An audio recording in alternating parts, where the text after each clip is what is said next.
अस्सलाम वालेकुम नाज़रीन, मेरा नाम सैयद अबू तहसीन रिजवी है और मैं पिछले 32 साल से बैंकिंग इंडस्ट्री से वाबस्ता हूँ और मुख्तलिफ़ पोजीशनों पे काम कर चुका हूँ। बैंक्स की branch manager, area manager, operations के हेड के तौर पे। आज मैं आप लोगों से जो आम लोग हैं जो अकाउंट्स खुलवाने जाते हैं उनको जो प्रॉब्लम आती है उस बारे में कुछ डिस्कशन करना चाह रहा हूँ। पहली बात तो ये है कि बैंक में अकाउंट खुलवाने के दो तरीक़े हैं और दो अकाउंट होते हैं बैंक में। एक कहलाता है सेविंग अकाउंट और एक कहलाता है करंट अकाउंट। अब सेविंग अकाउंट की उसमें भी बहुत सारी चीज़ें हैं। 7 डेज़ नोटिस के पे भी होता है, 1 मंथ नोटिस पे भी होता है, 1 साल के नोटिस पे भी होता है। सेविंग अकाउंट वो चीज़ होती है कि अगर आपने कोई पैसा जमा किया है और बैंक की कोई पॉलिसी है कि उस पर प्रॉफिट दे रहा हो तो उसमें आपको प्रॉफिट मिलता है। और आमतौर पर ये अकाउंट जो हाउस वाइफ्स होती हैं या जो लोग नौकरी पेशा होते हैं वो खोलते हैं ताकि उनको अगर जो उनकी थोड़ी बहुत बचत हो रही है तो उसमें थोड़ा बहुत उनको प्रॉफिट भी मिलता रहे। इसमें बड़े अमाउंट भी आ जाते हैं। अक्सर लोग इसके 7 डेज़ नोटिस के ऊपर भी कर लेते हैं ताकि उनके कुछ उनको अर्निंग हो जाए अपार्ट फ्राम देयर ओन जो भी को काम कर रहे हैं। और दूसरा अकाउंट होता है करंट अकाउंट। अच्छा, करंट अकाउंट एक बहुत वसी सब्जेक्ट है। करंट अकाउंट आमतौर पे जो बिजनेसमैन हैं वही लोग करते हैं, बिजनेसमैन या जिनका भी प्रोप्राइटरशिप है। करंट अकाउंट में भी 3-4 किस्में। एक प्रोप्राइटरशिप अकाउंट है। प्रोप्राइटरशिप का मकसद ये है कि आपके इंडिविजुअल अकाउंट है, आप अपना काम कर रहे हैं, दुकान है आपकी, कुछ भी है, आपने समीप जनरल स्टोर के नाम से कोई दुकान खोली हुई है, उसका स्टोर के नाम से आप अकाउंट खोलेंगे प्रोप्राइटर। लेकिन उसमें शर्त ये होगी कि जब भी आपको कोई चेक मिलेगा, कोई पेमेंट होगी तो वो आपके पर्सनल नाम पे नहीं आएगी, वो आपके स्टोर के नाम पे आएगी। जो भी वाट और आपके बिजनेस का नाम है उसके ऊपर आएगी ताकि अपने अकाउंट में आप जमा कर सकें। दूसरा होता है उसमें ये एक छोटे पैमाने पर होता है। जो छोटे लोग होते हैं बिजनेसमैन, छोटे लोग का मेरा मेरी ये नहीं कि खुदा ना खास्ता कोई ऐसी बात, जिनके बिजनेस छोटे होते हैं, 50 लाख 60 लाख रुपए तक के बिजनेस होते हैं, तो वो ये करते हैं। और उसमें ये है कि आप सिंगल अथॉरिटी होती है सिग्नेचर की, जो भी मालिक है वही साइन करता है अकाउंट पे, वही मजाज होता है पैसे निकालने और जमा कराने के और भी चीज़ों के। दूसरा करंट अकाउंट है पार्टनरशिप अकाउंट, जिसमें 2 पार्टनर हैं।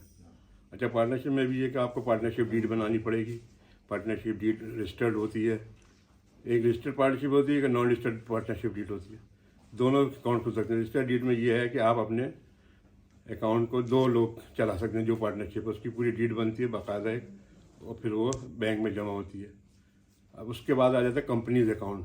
कंपनी अकाउंट्स में ये होता है कि आपने पार्टनर जो प्राइवेट लिमिटेड कंपनियां होती हैं मुख्तलिफ, उसमें भी एक मेमोरेंडम ऑफ एसोसिएशन होता है, वो आपको बनवाना पड़ता है। Article and memorandum of association वो बैंक्स मांगते हैं। फिर आप सबसे बड़ी बात ये होती है कि आप आजकल जो पाकिस्तान में और दुनिया में भी है कि आप टैक्स पेड हो, NTN नंबर हो। बगैर NTN नंबर के अब कोई बैंक कोई अकाउंट नहीं खोल सकता।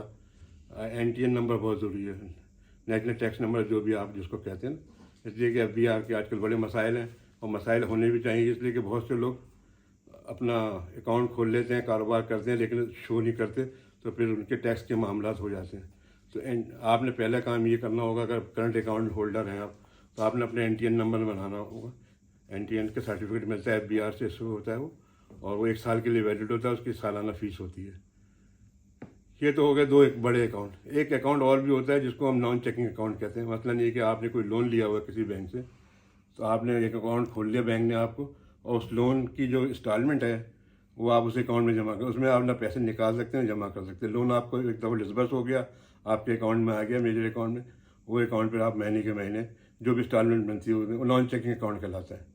नॉन चेकिंग अकाउंट के बदले कोई ATM इशू नहीं होता है। ATM इशू होता है 2 अकाउंट में, या तो आपका पर्सनल अकाउंट हो उसमें ATM इशू होगा, या आपका पार्टनरशिप अकाउंट है। पार्टनरशिप अकाउंट में फिर आपको बताना पड़ेगा बैंक को कि कार्ड कौन कौन इस्तेमाल कर सकता है। तो अच्छा, बैंक इसके अलावा और भी फैसिलिटीज़ देते हैं आपको, जैसे SMS की फैसिलिटी है कि आपने कोई ट्रांजेक्शन के फ़ौरन आपके आ गया कि ट्रांजेक्शन हुई, आपके जितने पैसे निकाले, इतने जमा कराए, या बैंक ने अपना कोई आपको पैगाम देना है तो वो उस SMS के ज़रिए देता है, लेकिन वो नंबर आपका वैलिड होना चाहिए। आपको मोबाइल नंबर जो वैलिड हो ताकि उस पर वो आपको SMS की सर्विस प्रोवाइड कर सकें।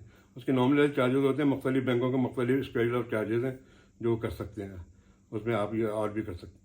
इसके अलावा एक और बैंकों ने, मुख्तलिफ बैंकों ने, मैं नाम नहीं लूँगा बैंकों के, मुख्तलिफ बैंकों ने मुख्तलिफ लोगों के लिए आसानी के लिए मुख्तलिफ अकाउंट इंट्रोड्यूस कराए हैं। जैसे एक बैंक है जिसने خاتون خانہ کے لیے وومنس اکاؤنٹ، اس میں صرف 5 لوگ، مطلب جو خاتون خانہ ہے وہ اپنی جو ڈیلی کی سیونگ ہے جو ان کو ان کے گھر سے ملتی ہے وہ اس کے اکاؤنٹ میں کھول سکتے ہیں اور وہ اس میں اپنے جمع کر سکتے ہیں۔ ایسے ایک بہت بڑی وسیع سبجیکٹ ہے، اس پہ بڑی لمبی سیر حاصل بحث ہو سکتی ہے۔ میں نے مختصراً آپ لوگ کو ابھی اکاؤنٹس کے بارے میں بتا دیا۔ شکریہ بہت بہت۔